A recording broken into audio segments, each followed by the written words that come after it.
오늘은 대강절 첫 번째 주일입니다. 원래 교회 역사는 이제 오늘이 새로운 시작, 새해가 됩니다. 예수님을 기다림으로 신앙인들은 한 해를 시작하는 것입니다. 어쩌면 우리 인생도 기다림의 시간이 아니겠느냐? 누구를 기다려야 됩니까? 주 예수님 어서 오시옵소서. 고통과 절망의 시간 속에서도, 어두운 시대 속에서도 빛으로 오신 주님, 어둠의 터널이 끝나고 밝은 아침을 기다리는 시간, 여러분 인생에도 우리 주님께서 아침의 해처럼 여러분 삶 가운데 찾아오시기를 주님의 이름으로 간절히 축복합니다. 새벽까지 우리가 예레미야 애가서를 살펴보았습니다. 오늘부터는 이제 요한계시록을 보고 있습니다만, 비극적인 시대 속에서도 소망의 빛, 아침 해가 떠오르기를 기다리는 예레미야의 모습을 새벽에 보았습니다. 성전이 무너진 상황 속에서 절망이죠. 또 자녀들 먹을 것이 없어서 솥에다가 이 자녀를 삶아서 먹는 근근히 살아가는 짐승 같은 어둠 속에서 예레미야 애가 4장 10절 말씀을 잠깐 봉독 제가 하겠습니다. 딸 내 백성이 멸망할 때에 자비로운 부녀들이 자기들의 손으로 자기들의 자녀들을 삶아 먹었도다. 너무나도 비참한 현실, 어둠의 시간 속에서 내가 내 자녀를 먹음으로 이렇게까지 내 생명을 유지해야 되냐? 내가 이렇게까지 살아야 하나라는 존재론적인 질문을 던져야 함에도 예레미야는 하나님께 소망을 두며 그 상황 속에서 부르짖고 있습니다. 그의 부르짖음이 제게 너무 충격이었어요. 그러한 절규의 시간 속에서 이렇게 부르짖었습니다. 하나님은 의로우시다. 저는 그 장면이 너무 놀라웠어요. 어떻게 아비규환의 시간들 속에서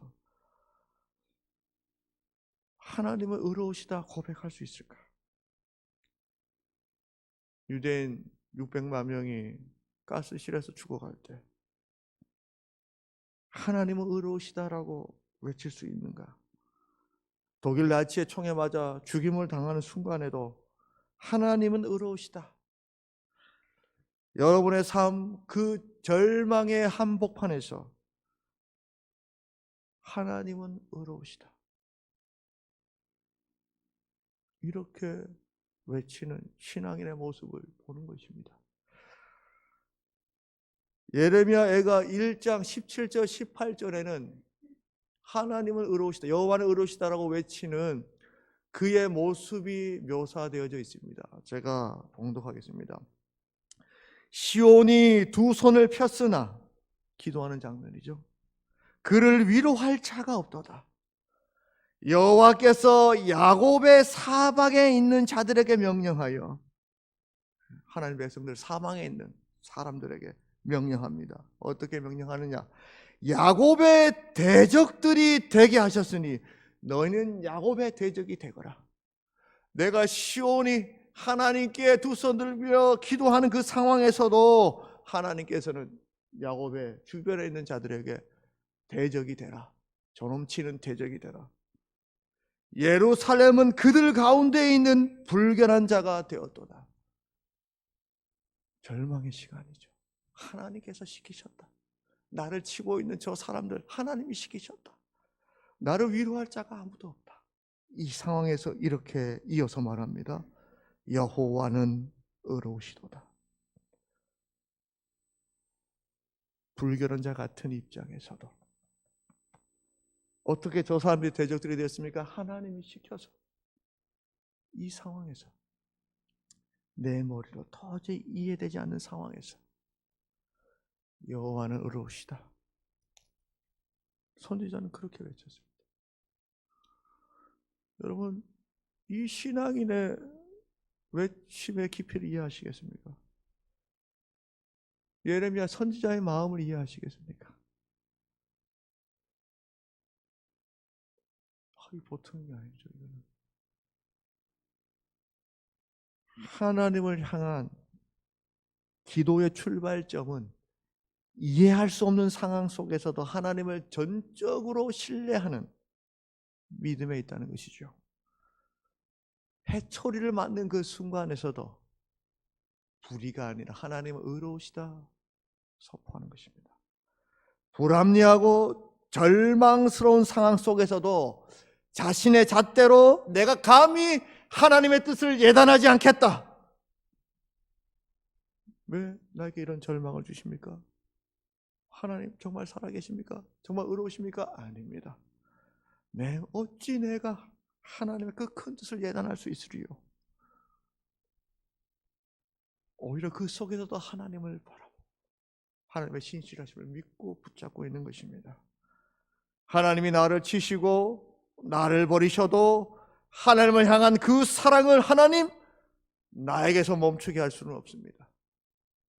나는 하나님 신뢰합니다. 이것이 선지자의 믿음이었습니다. 예레미야는 지지 않았어요. 자신 주변의 환경에 의해서 지지 않았어요. 환난의 고난의 환경에 지지 않았어요. 여러분, 우리는 살면서 얼마나 많이 집니까? 좀 어려우면 너무 쉽게 패배합니다. 집니다. 너무 쉽게 불평합니다. 너무 쉽게 시험 듭니다.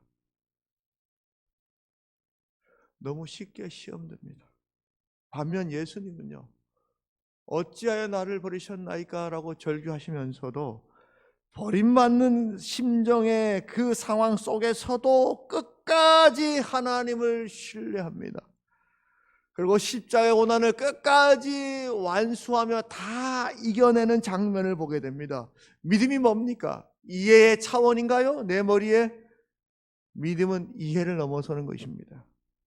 머리로는 괴로워요. 그러나 이 가슴은 계속해서 하나님께로 계속해서 향하는 것입니다. 덜덜덜 떨리며 공포스럽고 눈물이 나오는 상황이며 원망과 불평이 입술에서 나오는 상황이지만 그러나 내 가슴은 그럼에도 여전히 하나님은 의로우시다 말하는 것입니다. 오늘 저와 여러분들이 여호와는 의로우십니다 고백하시는 삶이 되시길 주의 이름으로 간절히 축복합니다. 하나님은 의로우십니다 라고 외치는 것은 하나님을 향한 경배입니다. 경의입니다. 믿음입니다. 그리고 고난조차도 그 속에서도 하나님의 주권, 이건 기다림이죠. 역시 대강절의 의미와 같죠. 기다림. 하나님의 주권이시다. 내가 할 수 있는 방법은 없어요. 주권이다. 인정하는 것입니다. 인정한다는 것은 뭡니까? 받아들입니다. 받아들입니다.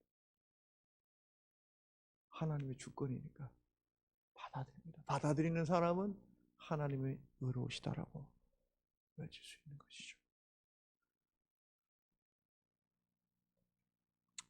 이런 사람은 고난의 순간 속에서도 시험당하지 않습니다. 신음할 수는 있겠죠. 신음할지언정 하나님을 향한 신뢰를 꺾지 않습니다. 빛이 온다. 아침이 기어코 온다. 깨달은 이들은 어둠이 주는 아픔, 그 의미를 찾을 수 있습니다. 저녁이 되고 아침이 되는 이는 첫째 날이다라고 선포하신 하나님의 창조의 섭리, 저녁이 돼야 아침이 된다라는 이 원리를 이해할 수 있는 것입니다. 저녁 없는 아침, 하루는 없습니다. 저녁 없이는 아침이 찬란할 수 없습니다. 열명이 비치는 동력 하늘의 찬란함을 결코 저녁 없이는 감격할 수 없는 것입니다. 우리 인생도 마찬가지겠죠. 고난 없이 어찌 구원의 감격을 누릴 수 있겠습니까? 바쁜 일상, 무뎌진 일상 속에서 이런 영적인 감수성을 유지하는 것이야말로 우리를 하나님 앞에 더욱 새롭게 세우는 일이 되는 것입니다. 특별히 성경의 인물 중에 다윗 왕이 이런 영적인 감수성을 가진 신앙인이었습니다. 그의 수많은 시편 속에서는 인간이 느끼는 기쁨, 절망, 또 사랑, 고뇌, 모든 감정이 다 드러납니다. 그러나 그 모든 감정의 초점은 슬픔과 기쁨, 눈물, 아픔, 이 모든 감정의 초점은 살펴보면 어디로 향하냐? 늘 하나님께로 향합니다. 그리고 그 아픔을 넘어서서 무엇을 보냐면 하나님을 향한 신뢰, 믿음으로 이어지는 것을 보게 됩니다. 나는 여전히 아프나, 나는 여전히 절망스러우나, 그 속에서도 하나님의 마치 아침 여명과 같은 섭리를 깨닫고 감사하고 또 믿음으로 서는 그의 모습을 보게 됩니다. 어떻게 이런 풍성한 영적 감수성을 가질 수 있을까요? 저는 그것은 바로 다윗에게 닥쳐온 여러 가지 고난 때문이 아니었을까. 하루가 가지고 있는 의미, 내게 주어진 생애, 또 거기서 찾아오는 여러 가지 삶의 애환들, 거기서 의미를 발견할 수 있는 것은 평안함에서 오는 것이 아니라 오히려 고난 속에서 사람이 발견할 수 있는 것이 아니냐. 우리도 전도사님 보내는 시간이 되니까 전도사님이 얼마나 소중한 분인지 알잖아요. 고난 없이 사람이 어찌 생의 의미를 이해할 수 있겠습니까? 고난이 만약에 사라진다고 생각해 보십시오. 여러분 인생에서 여러분 무기력해질 것입니다. 군인들이 훈련이 힘들어요. 고난스럽죠. 근데 훈련을 안 받는다고 생각해 보세요. 군기도 없어요, 군대. 그럼 어떻게 될까요? 느슨해져요. 제가 하루 전날에는 군인이었고요. 하루 지나니까 예비역이 되었어요. 달라집니다. 느슨해져요. 하루 만에 달라집니다. 여러분 아들들 보니까 그렇죠? 최근에 그렇죠? 예, 이쪽 보고 얘기했어요. 예, 확 달라져요. 방금 전까지는 괜찮았는데 저녁 하니까 확 달라져요. 예. 오늘 시편에서 다윗은 이런 영적인 감수성으로 충만함 속에서 하나님의 은혜를 노래하고 있습니다. 특별히 다윗의 노래가 오늘 저와 여러분의 노래가 되기를 간절히 축복합니다. 여러분 1절을 보시면 온 땅, 하늘이라는 말이 나오고 있습니다. 우리 인간은 땅에 발 딛고 살고 하늘을 바라보며 삽니다. 우리의 삶의 자리는 어디입니까? 땅과 하늘 그 사이, 공간이라고 하죠. 바로 그 지점에 우리가 삶을 삽니다. 그런데 오늘 시가 놀라운 것은 다윗은 온 땅, 하늘, 바로 인생들이 살아가는 그 공간 안에 하나님의 충만함을 경험합니다. 공간에 얼마나 많은 희노애락이 있어요. 그 공간에서 얼마나 많이 웁니까 우리가 힘들어하고. 그런데 다윗은 그 공간 안에서 다른 걸 느끼냐면 뭘 느끼냐면 충만함을 느껴요. 하나님의. 주의 이름이 온 땅에 1절에 보시면 그리고 뭐라고 되어 있습니까? 주의 영광이 하늘을 덮었습니다. 자기가 살고 있는 이 공간 전체가 하나님으로 덮여 있어요. 충만해요. 영이.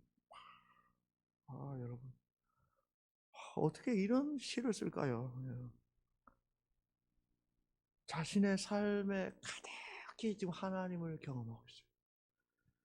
매일 나의 삶 속에서 저도 이 시인처럼 이런 감동을 참 느꼈으면 좋겠다 생각합니다. 어떻게 저런 감동을 느낄 수 있을까? 아침에 일어날 때 여러분 어떻습니까? 저는 일어나면 눈 뜨면 한 10초 정도는 자연인의 모습 그대로 있습니다. 그 순간은 이제 목사도 아니고 모든 직책도 없는 그냥 인간, 사람에 불과합니다.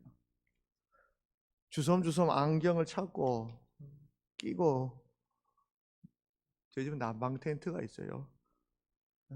저는 독방에 있습니다. 참고로 난방 텐트를 젖히고 나올 때 창문이 확 들어와요. 탁 젖히고 나올 때, 교회에서 기름값을 안 줘서 찬바람이 나오는 건 아니고요. 예, 그냥 저작합니다. 뭐 그래도 뭐 많이 나오는 것 같긴 합니다만, 예, 6시간에 한 15분 돌아가는 것 같아요, 보일러가. 이렇게 착 난방 텐트 열면 창문이 팍 들어와요. 그러면 이제 그 순간 이제 정신이 좀 차려지기 시작합니다. 그리고 이제 마음을 좀 다짐하게 되죠.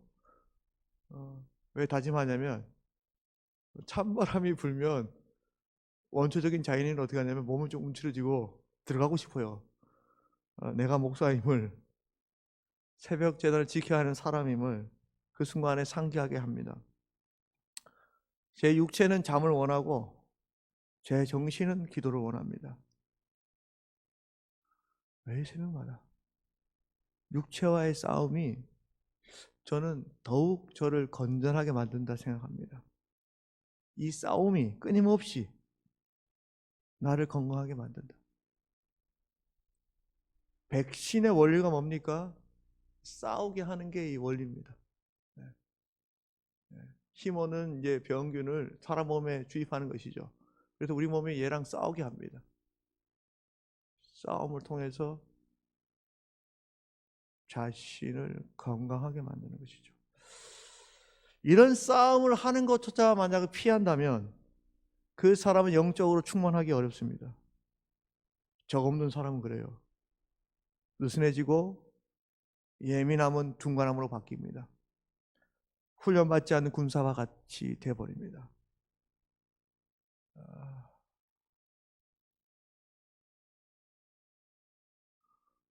싸우십시오. 안 싸우면 건강하기 어렵습니다. 싸우십시오. 예민하게. 내가 건강해집니다. 시인이 이런 사람이었어요.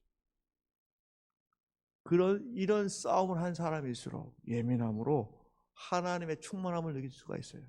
온 땅에 하늘에 주의 영광이 가득함을 시인이 노래합니다. 대적과의 끊임없는 싸움 속에서 영적인 전투를 통해서 오는 영적인 감수성,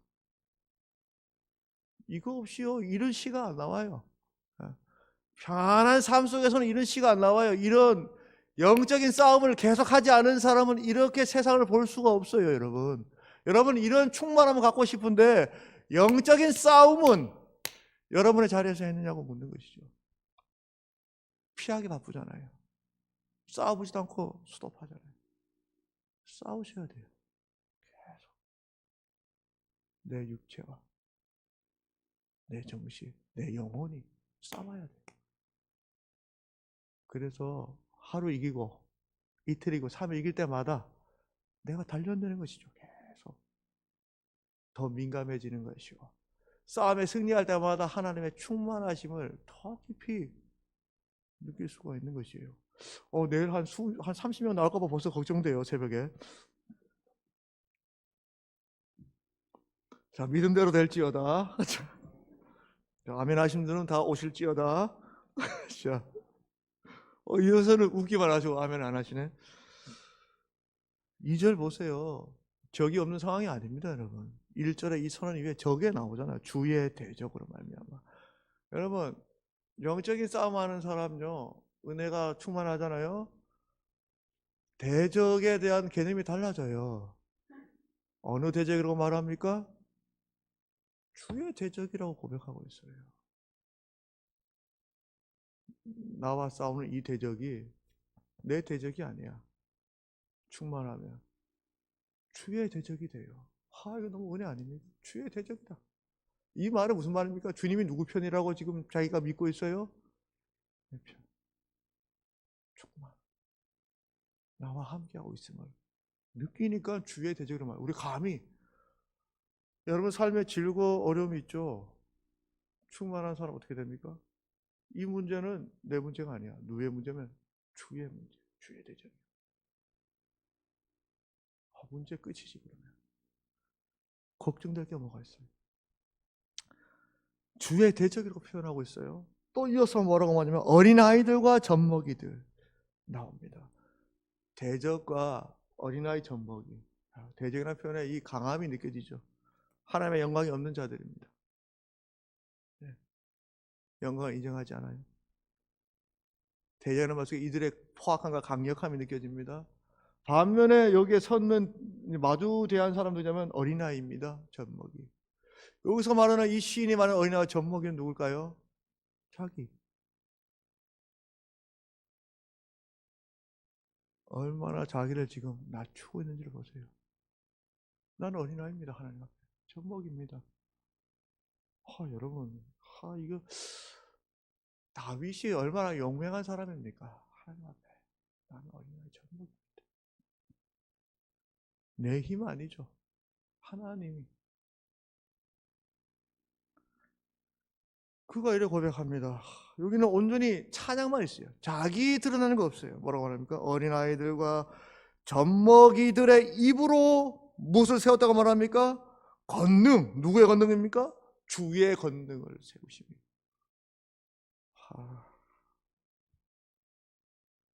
어떤 사람이 이런 은혜를 입습니까? 이 모습에서 우리가 거인 골리앗과 소년 다윗의 싸움도 생각이 됩니다. 그의 인생 여정 가운데 아마 이 시를 제가 시인이 아니어서 정확히 모르겠습니다만 이 시를 쓸 때 다윗의 심정에는 그때의 상황들도 떠오르지 않았을까?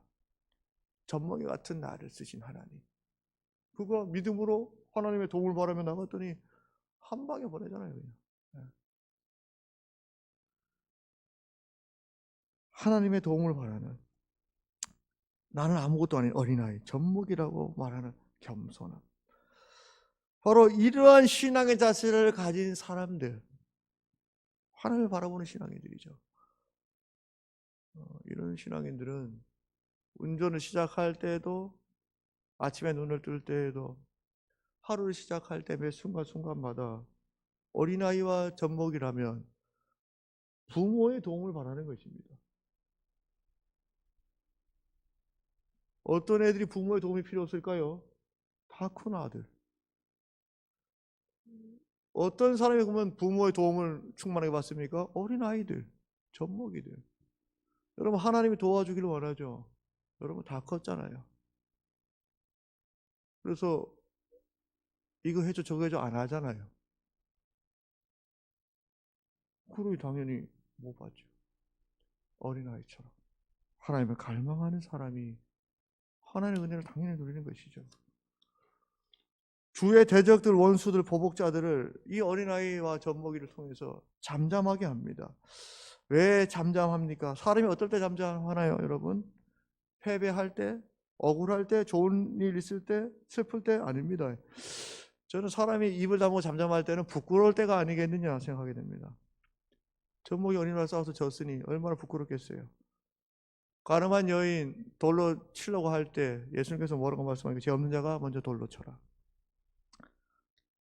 돌려놓고 말없이 다 사라집니다. 부끄러움을 느낍니다. 누구를 통해서 부끄럽게 하느냐? 어린아이를 통해서 권능을 세우실 때 대적자들이 부끄러움을 느끼도록 한 것입니다. 아무 말도 할 수가 없습니다. 그 역사 앞에. 제 제자 중에 예언이라는 애가 있어요. 고3 애들이 몇 명 있습니다만 고3인데도 토요일마다 찬양단 훈련할 때 그때는 꼭 말씀 가르치고 그 다음에 훈련을 시켰어요. 그리고 일주일 동안 묵상한 말씀 묵상한 영성 일기를 저한테 꼭 제출해야 돼요. 걔들이 제가 갈 때부터 고3 수험 마칠 때까지 그것을 하루도 빠짐없이 했어요. 고3 수험생인데 빠짐없이 했어요. 부모님 보기에는 어떨까요? 얼마나 답답하겠노. 야, 네가 지금 이 시국에 이 상황에 나중에 학교 가서도 기도하고 그거 하고 시작해요. 학교 공부를. 그러면 부모가 보기 얼마나 걱정스러워요. 부모님도 교사예요. 학교 선생님들이에요. 야, 예은아, 고3이니까 요 때만 좀 그래 주일 예배만 잠깐 드리고 공부하고 그래 하면 안 되겠니? 요 때만 잠깐 좀 네가 열정을 좀 내놓으면 안 좋겠냐? 이 친구가 내가 대학을 가라는 것은 하나님의 영광 위해서인데 내가 말씀 보고 성경 보고 이렇게 기도하는 것을 하지 말라는 것은 이게 합당합니까? 라고 물었어요. 부모님한테. 두 집사님이 딸 앞에 아무 말도 못하고 딸이 하는 대로 냅뒀다고 합니다. 왜 그랬을까요? 부끄러워서. 이 친구가 대학교 어디 갔냐면 서울대학교 들어갔어요. 그래도 토요일마다 연습했는데 들어갔어요. 물론 서울대 들어갔다고 이 친구가 대단하다 얘기하고 싶지는 않아요. 제 제자들 꼭 좋은 대학 갔다고 그 친구 좋다 해서 그렇게 얘기한 적 한 번도 없습니다. 그렇게 가르치지도 않았고. 다만 그렇게 몸부림치는 신앙인들을 볼 때마다 옆에 있는 사람이 부끄러워진다는 것이죠.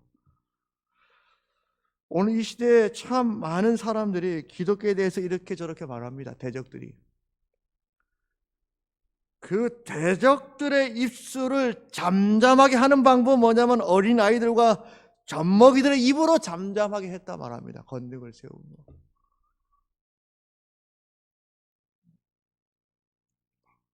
저는 오늘 우리가 살 길은 여기에 있는 것이 아니냐.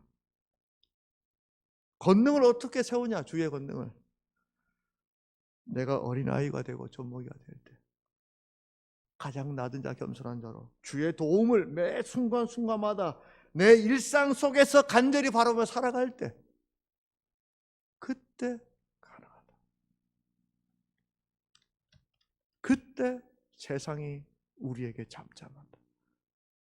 이런 영적 감수성이 다윗에게 있었습니다. 어떻게 이게 가능하냐? 대적들이 있기에 더더욱 하나님께 매달리며 도움을 받는 것입니다. 여러분의 삶이 어렵습니까? 그러면 젖먹이가 되고 어린아이가 될 좋은 기회입니다. 내 힘으로 안 되니까. 여러분, 열려 있습니다. 교회 문이. 기도하러 오십시오. 그 역경의 순간에서 시인이 눈을 들어 하늘을 보니까 달과 별들이 있습니다. 밤하늘을 봤어요. 밤하늘을 보고 있는 시인을 생각해 보십시오. 여러분, 밤하늘 본 적이 있습니까? 잠 못 이루는 밤입니다. 이 시인은 고민이 없을까요? 잠 못 이루는 밤이죠. 잠 못 이루는 밤. 내가 본다 얘기하잖아요. 하늘의 달과 별을 내가 지금 보고 있다. 왜 보고 있어요? 잠 못 이루고 있었어. 고민과 걱정으로 지쳐오는 밤, 잠 못 이루는 밤. 여러분 경험하고 계십니까? 야복강에서 야곱도 잠 못 이루는 밤, 하나님과 씨름함으로 보냈습니다. 다윗도 달과 별을 보면서 잠 못 이루는 밤 한가운데 지금 있습니다. 그런데 그가 하늘을 수놓은 수많은 달과 별들을 보면서 하나님의 지금 은혜를 갑자기 지금 체험하고 있어요. 감격이, 자기 고민이 꽉 차 있는데 이 고민은 고사하고 뭐냐면 지금 땅과 하늘에 하나님의 영광과 그 은혜가 가득 참을 줄 모르는.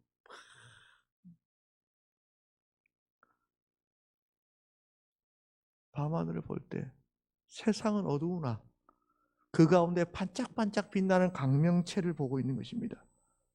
어둠 속에 걸려있는 하늘의 달과 별을 봅니다. 내가 그걸 보는 거예요. 어둠 속에 빛나는 별을. 우리 인생도 그렇죠. 달과 별이 빛날 수 있는 것은 뭐 때문인지 아십니까? 해가 비춰주니까 그것이 빛나는 것이요. 그 어둠에도. 어두울 때 낮에는 보이지 않습니다. 이 강명체가.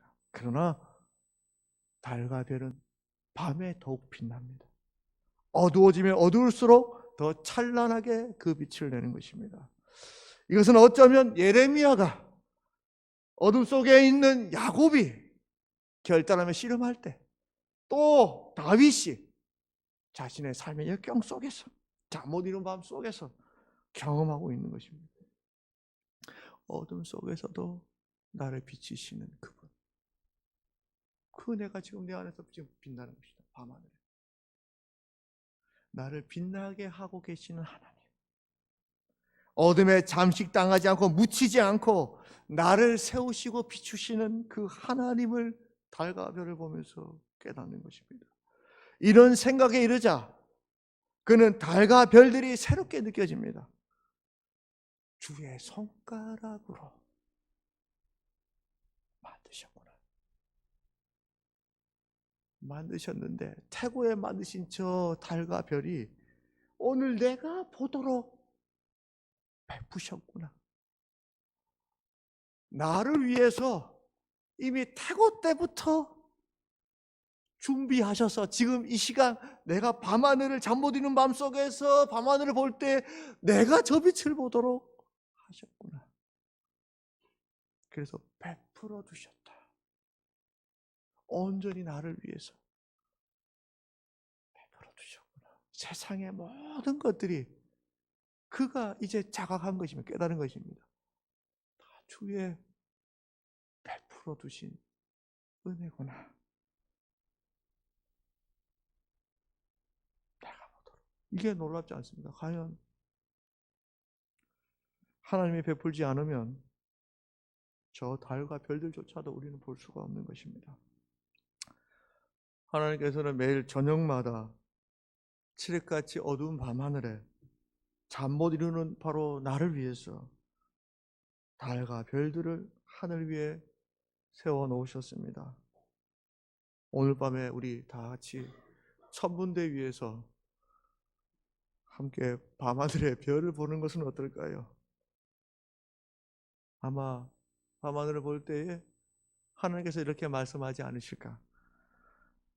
내가 너를 잊지 않고 있어. 저 어둠에 묻히게 하지 않을 거야. 너를 빛나게 할 거야. 이 어두운 세상에 나의 빛으로 달과 별들로 너를 사용할 거야. 달, 별들을 보면서 도대체 나란 존재가 뭐길래 주께서 태고적부터 달과 별을 만드셔서 내게 베풀어 주셨을까? 시인이 생각하니까 그 사랑이 너무나도 크고 가문합니다. 이런 생각에 이르자 어떤 마음이 드냐면 나를 생각하고 계신 하나님을 경험합니다. 내가 내 문제에 빠져서 내 생각에 고민하고 있는데 가만히 보니 나를 염려해 주고 나를 생각해 주고 계신 분이 있다는 것을 알게 됩니다. 하나님이 나를 생각하고 계시다. 여러분, 이게 우리 생각하기 바쁘잖아요. 내 실존의 문제. 저도 당장 전산에 가시면 이제 후임자를 누구를 세워야 되나 이거나 생각하지. 하나님은 아니다.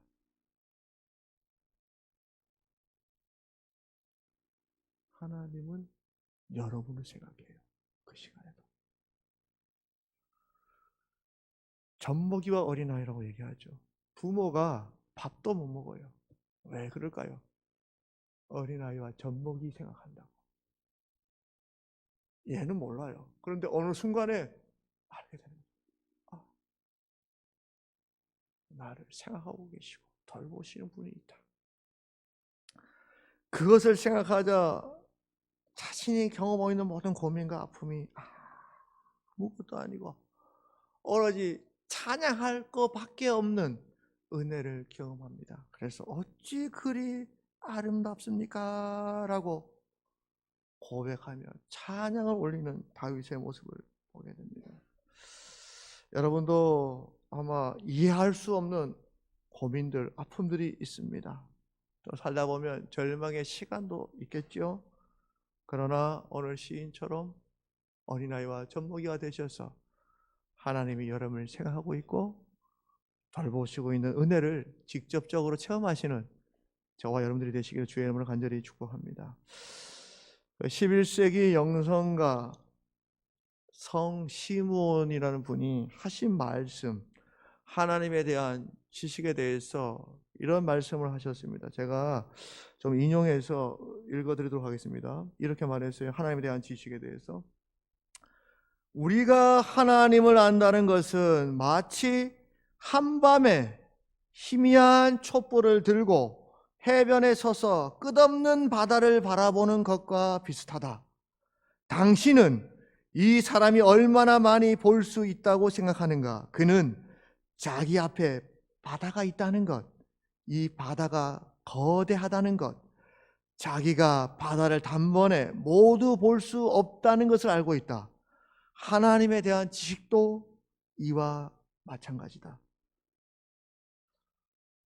그렇지만 여러분, 성시몬의 말을 통해서 우리가 분명하게 깨닫는 것은 하나님을 다 알지 못하지만 어두운 그 바닷가에서 촛불 하나 들고 볼 때에 바다의 깊이와 넓이를 어찌 다 알겠습니까? 많은 분명한 사실 하나는 알 수 있습니다. 내 앞에 바다가 있다.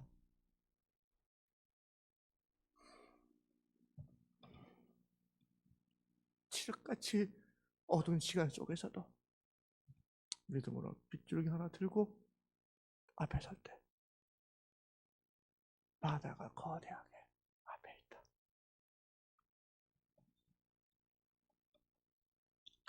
여러분, 이것을 아는 것이 중요합니다. 앙겔루스 질레리우스라는 분이 이런 시를 졌어요. 뭐 참 울보도 이런 울보가 없죠. 집에 가면 참 아들 보기 부끄러워요. 이렇게 말합니다.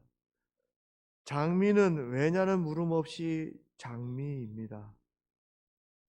너 왜 장미고? 상관없이 장미입니다. 장미니까. 꽃이 피어나기에 꽃이 피어날 뿐입니다. 이유가 있나? 꽃이니까. 자기를 걱정하지 않으며 내가 잘 보여요, 내 꽃이에요 라고 묻지 않습니다. 꽃이니까. 하나님을 알기 위해서 여러분, 당신은 누구십니까? 모세는 물었습니다. 그 질문에 하나님은 나는 나다라고 대답하셨습니다. 이보다 더 좋은 대답이 있을까요? 이유가 있습니까? 내가 하나님이고 너 내 자녀야. 끝. 인간의 언어로 도저히 하나님을 표현할 수 없습니다. 우리는 유한하고 하나님이 무한하시기 때문이죠. 하나님이 우리를 사랑하시는 이유, 구원하시는 이유는 무엇일까요? 나는 나다. 하나님이니까. 나를 왜 이렇게 사람이 무엇이 간대 생각하십니까? 왜 그러십니까? 여러분의 하나님이니까.